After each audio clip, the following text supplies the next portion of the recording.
Welcome to the Driven Moms Answering Adversity interview series, stories of success through setbacks from Mom Elevated. Together, we can shine a light on how normal challenges and struggles are, along with how we can overcome and rise above them. And today, will you mind saying your name? Because I forgot to ask how to say Gosh, it yeah, properly. no worries. And the Americans always you always it seems to be pronounced differently, but it's Saloni Surah. Oh, I was Um, going to say it right. I kind of wish I would have said it okay. then. Oh, fair enough. Saloni, right? Saloni? Sorry, Saloni? Saloni. Yes, yeah. That's beautiful. So today Thank we you. have Saloni with us to share her story, and I'm so excited to dive in. I chatted a little prior to this, and it's going to be fantastic. So can you tell us briefly just a little bit about your story to get going? Of course, yeah. So I'm a bit of a mismatch. And I was at a school yesterday and chatting, and they were like, "What?" So I am a doctor originally, and I've been a doctor for over 20 years, and I worked in the field of HIV and sexual health. So as a senior doctor there, had a job in Ireland, and I also have a PhD in HIV and drug use. But I've worked all over, gone to prisons, worked in a sexual assault unit for a little bit. So yes, that's my medical background. I'm also quite intuitive and into the alternative. So obviously doing the job that I did, I saw a lot of mind-body connection, and I started coaching about 10 years ago. I was into EFT, and I got into that quite randomly by one of the videos I watched on YouTube. And it's funny how that ended up in me ending up to start coaching. But I can talk about that later. And it's a video for $50,000 by Margaret Lynch. So it's a good one because, like, who doesn't want more money? Yeah. And then I started to write. So I, strangely enough, started to write when I was doing my PhD 13 years ago. And it sounds crazy because I'm doing a PhD in HIV and drug use. And for that, I was running a clinic for people who had HIV in a methadone clinic. So it wasn't the easiest of PhDs, but it did allow me time to manage my time and do some of the creative endeavors that I wanted to do, but couldn't when I was doing a full-time medical job.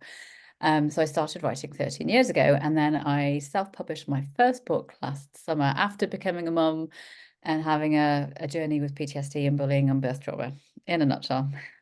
That is wild. Oh my gosh, what a journey too, though. Like, that's Yeah. incredible. What got you into that first line of work to choose that? Oh, the medicine or the HIV sexual health? I guess kind of both. Like, what Uh, led you first into medicine and then directed you towards HIV and so obviously I'm Asian, and it's stereotypical that we tend to get pushed into medicine a little bit. There's no point pretending about that. And it was very much, from my parents encouraged, and so would have been interesting. Who knows what I would have done without that? And it's not to say that I didn't enjoy my time, because I did, and I've been very blessed to look after people from all over the world and meet people and all of that. Um, but the HIV and sexual health I actually fell into. So I was in London working as a junior doctor, and you do your first year in the hospital. I know it's a bit different in the US, and then you do kind of like a training where you do some exams, and then you specialize. So I was doing the training part and exams, and I ended up with a job, well, a year in two different hospitals. One was a big teaching hospital in central London, one was more on the outskirts. And in the big teaching hospital, I ended up doing an infectious disease job, and I ended up doing some HIV. And for me, it was very eye-opening because I grew up with terrible adverts on the TV here when I was young as a child of tombstones, and so my perception of HIV was very clouded and very judgmental, and I started working in those fields, and met people who didn't fit the stereotype type that I'd been led to believe, and were just normal people, mums and dads, and there was no rhyme or reason to it, or had come from terrible ordeals. So I kind of fell into it. So I think it was certainly the right area of medicine for me, with who I am as an individual, that and the sexual health. When I first started working in the sexual health, it's a funny one. I remember one of the consultants saying, if you're single, you end up staying single for a while when you first start working in there, because you hear a lot of lies and infidelity at the beginning. So it's a bit like, oh my goodness, is everyone, um, and then you kind of get a bit used to it. But yeah, so that's how I ended up in there. And then I was working in London and I ended up in Dublin. I did a job swap for a year because one of their consultants had worked in London. Okay. And there's a totally different cohort there, and there was a massive cohort of drug users because, and you know, that's kind of historical with needle exchanges in the 80s and shooting galleries, so I could get into all of that, and the city being flooded with heroin, and so that was a totally different experience again. um you know, crazy. I mean, we used to have our toilet seat stolen from the clinic. So wherever I go now, I'm like, where is my handbag? Because I'm just so used to stuff getting stolen. Everything that could get stolen would. Yeah. Oh my gosh, that's crazy. So being an intuitive then, as you started kind of recognizing that you had that, or did you already know that you kind of had that prior to choosing that line of, because I feel like I, it kind of goes a little bit I together where you're like, hmm, I kind of knew, but it wasn't really fostered in my family, or it was the opposite of that. So, you know, you shut it down, and, you know, obviously I'm a bit older. So med school at that point was very much about alcohol and going out, and, you know, university, you know, alcohol and getting drunk and, you know, sexual experiences. And, you know, not necessarily, I think, look back on it in a healthy way. And, you know, I hope some of that has changed. Um, and so, you know, that for me was probably just cutting myself off, I think, you know, and it was quite frowned upon, and I was in a very different environment. And, um, you know, you shut that part down, especially depending on what kind of family you go in. It did develop more or come more to the front whilst I was working. And, you know, I found it harder and harder. So when I went back as a consultant, I went part-time because I needed that time for me energetically. It made me a better doctor, but I needed that time for me. It came to a head. There was a certain incident where it kind of came to a head. Um, yeah. Anyway, I'll leave that there. But yes. that's fascinating. So with that then, and all of Mm. all of that experience, what adversity would you say that you've answered, the biggest adversity that you answered throughout that experience and then transitioning into coaching? And how did you answer that? So are you talking about the medicine or my life in general? Sorry. Either, you get to choose. What's your Okay. biggest that you'd So like it would everybody? be the PTSD. So I had a very unpleasant work situation with bullying, and I ended up with PTSD, and I didn't know that I had it. So, you know, I'm a doctor, and my perception had been that PTSD was people who went to the army. And clearly I'm not the only one, because I saw plenty of clinicians, many psychiatrists, even when I was pregnant, and nobody mentioned it or screened me for it or thought to send me for treatment, which is my huge sadness about this. Um, and that culminated in me moving country when I was pregnant because I felt unsafe because I'd been stalked and subjected. People were sending anonymous letters about me, and they were you know, other people, I won't name, had suggested that maybe I sent these letters because I had nothing better to do, which was hugely damaging, and I couldn't get anyone to take them seriously. So I went to the police in Ireland saying I felt unsafe, and my employer, and nothing seriously was done about it. And it doesn't really matter, I suppose, about that, but it resulted in me feeling unsafe and scared Yeah. all the time, because somebody clearly knew my whereabouts and what I was doing, and the perception in the letters were that it was because I was off sick I should be sitting at home in the dark room not doing anything. And so yes, I ended up pregnant. I met my husband just before my life fell apart, so he doesn't really know me do you know what I mean? I worked for a month before I went off sick, and I moved country when I was pregnant. And in hindsight, of course I did, because, you know, I had PTSD and I didn't feel safe. And after all of that, wasn't going to feel safe walking around with a child. What it did mean was that I wasn't in a position to negotiate the kind of birth that I wanted. And so I ended up in a hospital that has a terrible maternity record. And so despite me being a consultant, ended up with a birth that I did not want, and being induced, and a third degree tear and forceps, incredibly unwell, and really, you know, mental health and physical health neglected. Like it was terrible. And so for about 7 to 8 months after my first child was born, I just wanted to be dead. And it coincided with, you know, COVID then kicked in about 3 months after they were born. So that really exacerbated all of it. And it was really challenging for me to get the care that I needed. I really had to fight for it, which is a huge shame because, if you are postnatal and you've got a young child and you're struggling to come to terms with being a mother and that start to motherhood, because it was the polar opposite to what I wanted. I'd waited a very long time to become a mum. I hadn't met somebody for a long time. And it was heartbreaking for me.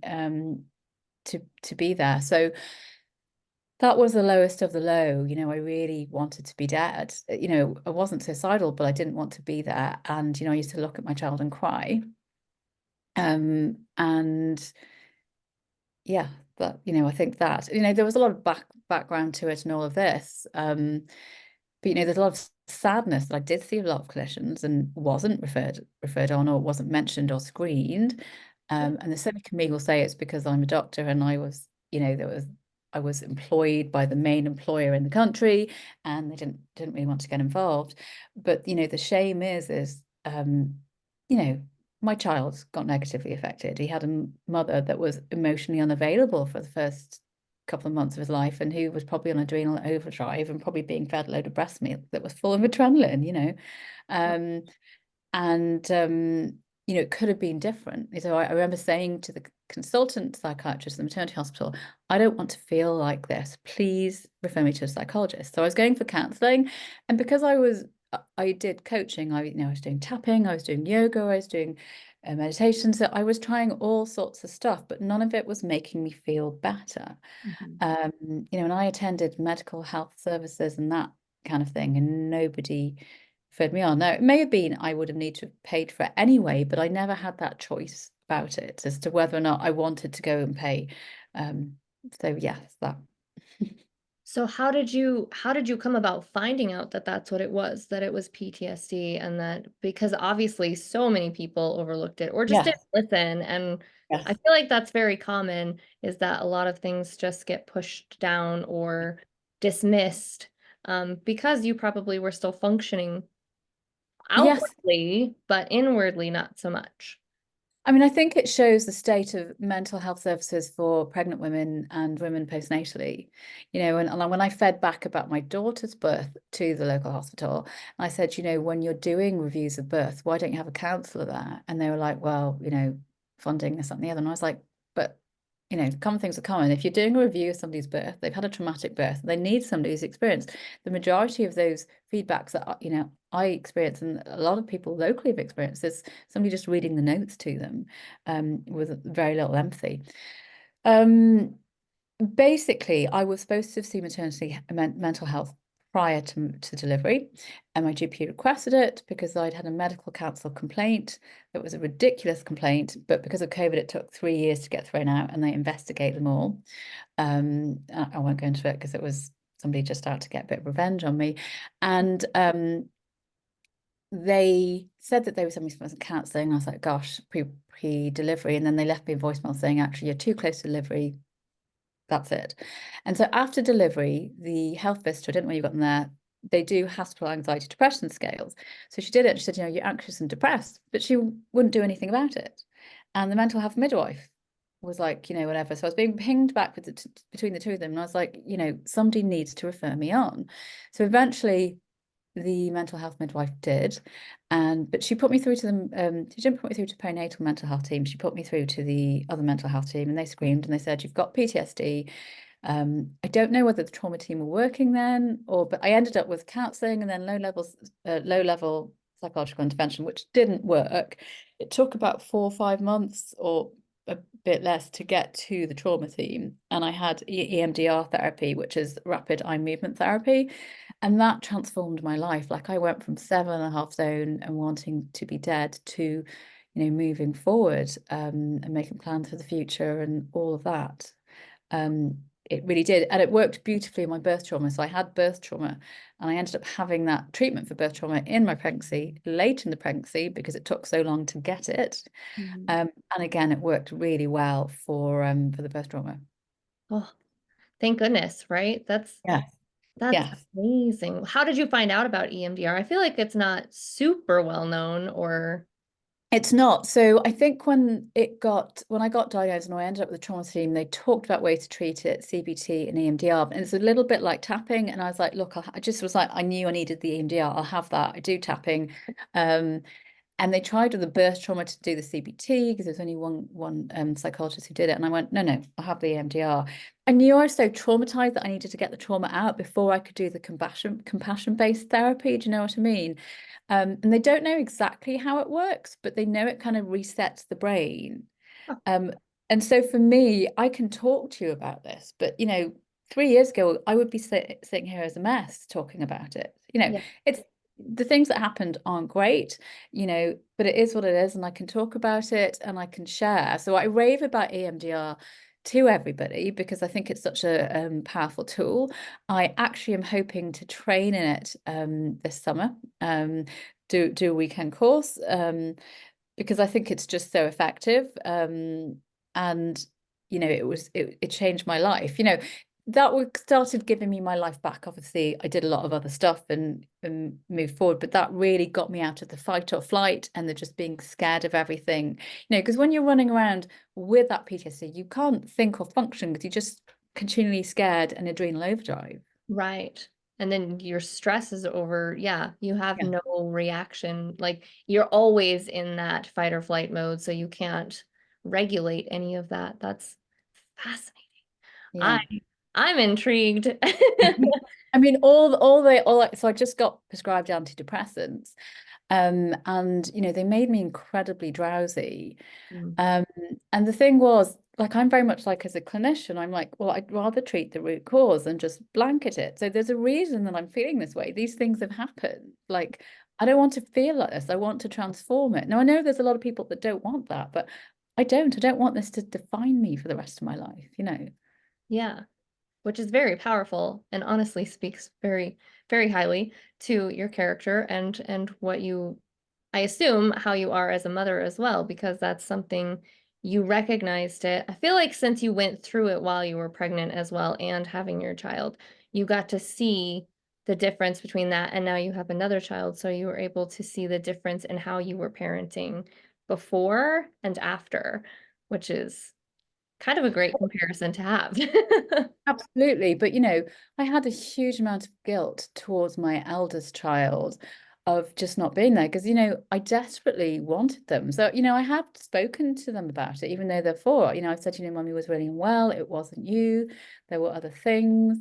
Um, you know, just, because I think children know, like they cried a lot after the birth and, probably were just traumatized like me because it was a traumatic birth. And then I was scared to hold them, Yeah, and it didn't help that I had a health visitor that came in and was like, don't co-sleep, don't do this, don't do that.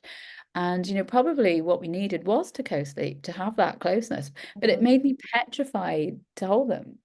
Um, and, probably, though, you, family did help. yeah, But I think what they needed to have done was to help me. So rather the housework and the cleaning and the tidying, rather than just taking the child. And I think that's what happens is that people come in and they help and they just want to take the baby because obviously everybody wants to hold the baby, but actually it's the mum who needs the help. yeah, And that's the best thing for the child because the child just needs to be with the mum at that stage. That's all they want. And if you've got mum that's happy, and is not having to do the housework and this, that, and the other is able to stop, then the child is happier too. yeah. Yeah, no, that makes a lot of sense. That's great. Oh, that's so powerful too, though, to people who like to help. That's a great message to say, instead of just coming in and taking the baby, asking what do you need? What is the I saw something the other day that it was someone asking a mother, what's your hardest time of day? Is it at midnight? Is it at noon? Is it at 2? Is it at school pickup if you have other kids? What's your hardest time? Let me come help during that time.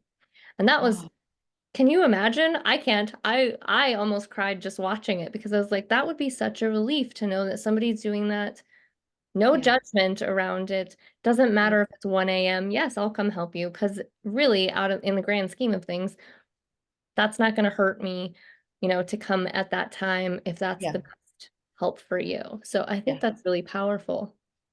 I mean, Um, that's incredible. I mean, so, yeah, I think it's things like cooking or cleaning or doing some washing, because you're overloaded with washing and ironing. And let's be honest with you, you're tired. So for me, I ended up with a tear, with a bleed. They didn't tell me that my legs were going to swell.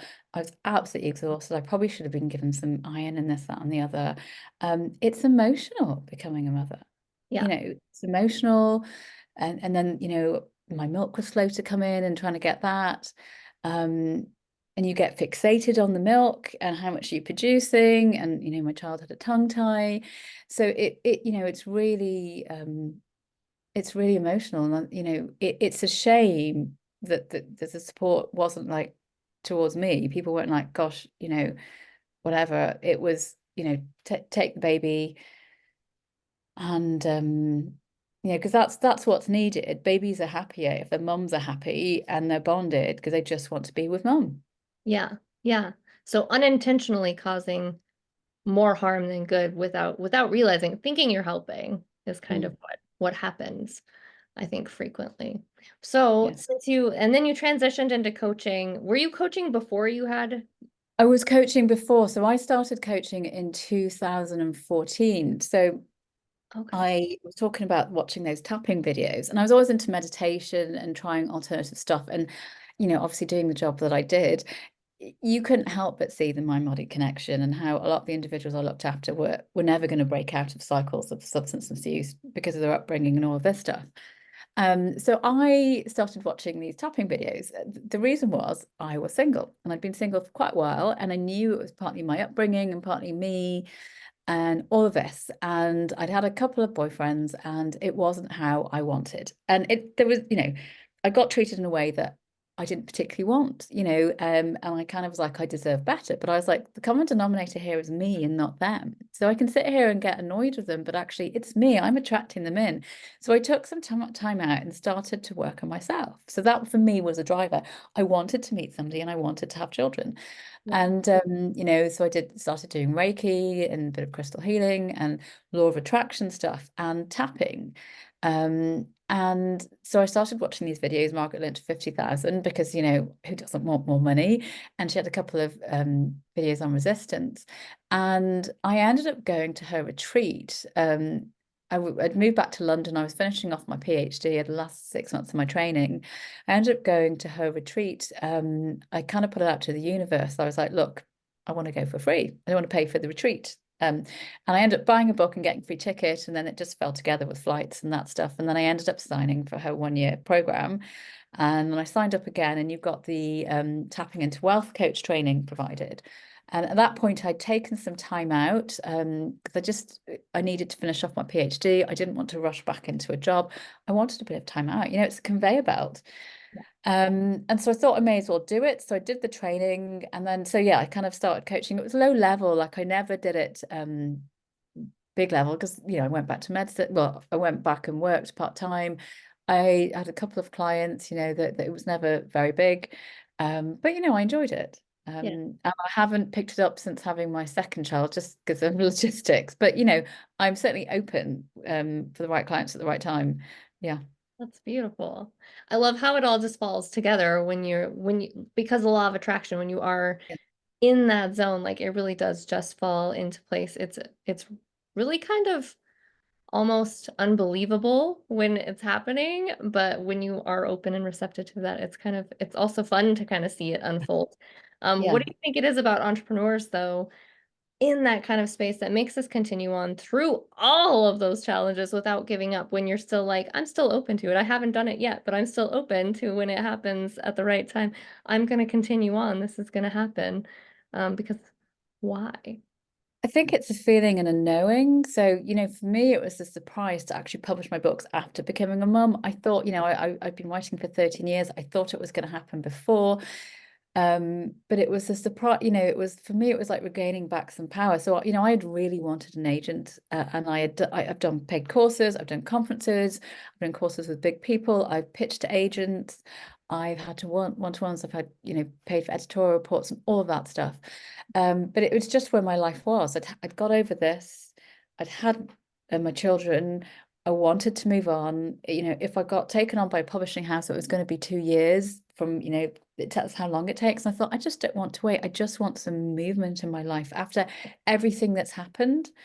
It's not the easiest, but I think kind of there was something about becoming a mum with that just, I suppose it broke me down. I hit rock bottom and there's nowhere to go. And you see with a lot of women when they have children, especially their first, that it's always like all those fears and stuff come up. I've so many friends, and one friend saying she was having panic attacks after it and she needed to go for CBT. Another family member was saying that they'd had stuff from the childhood come up, or exes, and you know, all of this stuff. So I think it just comes out because you're exhausted, you've got someone to look after, you suddenly don't have time, you're physically exhausted and drained, and you can't really avoid it. You can't keep yourself busy running around like you used to because you're kind of stuck in the house, or life changes phenomenally, doesn't it? Yeah, that's absolutely true. Oh, that's so powerful. I 100% agree. When I had my son, I feel like and you have somebody totally reliant on you. So for me, instead of saying, "Oh, well, I'm just responsible for me. I'm going around. I can shut this down and just keep moving forward." You now have somebody else that is kind of taking your energy also and trying to regulate themselves while you're trying to guide them, and you have to then say, I don't even know how to do this. I need to figure this out so I can teach them, is kind of how I viewed it with my first. And my second then has some medical things. So like learning to advocate is was huge, and it was something I had to learn because again, I was part of the suck it up buttercup kind of mentality growing up. Whereas when you have somebody going through these things, they can't just suck it up. So you have to figure out how to support them the best way. And so it really does change you and transform you because you kind of have no choice. No, I mean, absolutely. There is. I've just seen it with so many friends and family members that it all kind of comes out. It's all that stuff you've been pushing away. And like you say, it's about that regulation. So for me, I didn't want to repeat the mistakes of the past that I've seen, my parents do and other people do. It doesn't mean that I don't do it at times. Like today, I did lose it with my two because Yeah. they were crazy. But it does mean that I probably apologize more when I do lose it. That I am hoping to try and show them how to self-regulate and that mummy struggles and that she does apologize. Even having that conversation with my eldest that I wasn't well when they were born and it wasn't them and that I desperately wanted them, but I wasn't well because of other things is, I hope a start. I think, talking about things, whereas, a lot of people didn't in the past, or just do it because that's the way it's done. Um, we generally, I think, all do want better for our children and for them to far, far hugely succeed us and, to be, like you say, emotionally regulated and supported. Yeah. I love that. With that then, what overall takeaway or lesson do you think that other mompreneurs can use from your experience specifically? I think there is huge power in becoming a mother. It totally changes you. And, you go through such an incredible transformation that, in my case, I think there were no fears left. I think everything came out. So certainly I'd had that transformation and I clawed my life back together. And, it was the worst start to motherhood. It was totally polar opposite to what I expected. But somehow I came back and got supported and got my power back. And yeah, here I am. So I think anything is possible. We want to show our children ways forward, that they can succeed, that they don't have to follow the same roads. So for me, sometimes I feel guilty about it, but I think, well, my eldest lived through COVID and us living with, my parents and then, moving into our house and having a daughter and, mummy publishing books and, my husband transitioning with his career. And he's hopefully seen us go through that and do that. And I'm hoping that for him, he'll go, well, I can do things. Yeah. That one of our mantras in this house is I can do hard things. You can do hard things.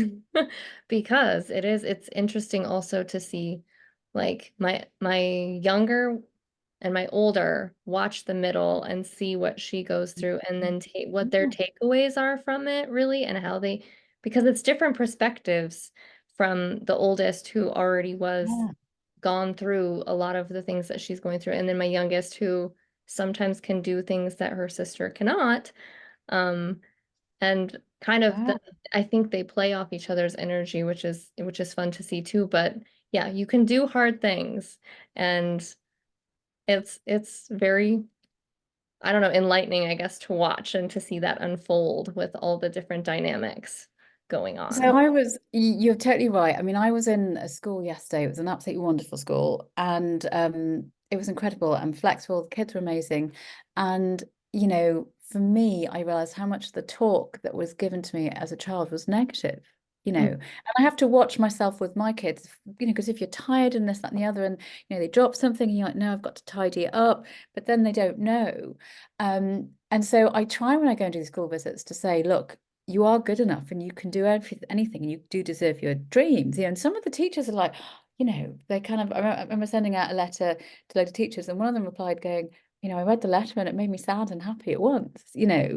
Um, but it's funny you say that because my eldest goes to like a forest school nursery. It's incredible grounds on a Friday. And he was telling me that there's one child that won't let them go into one of the houses.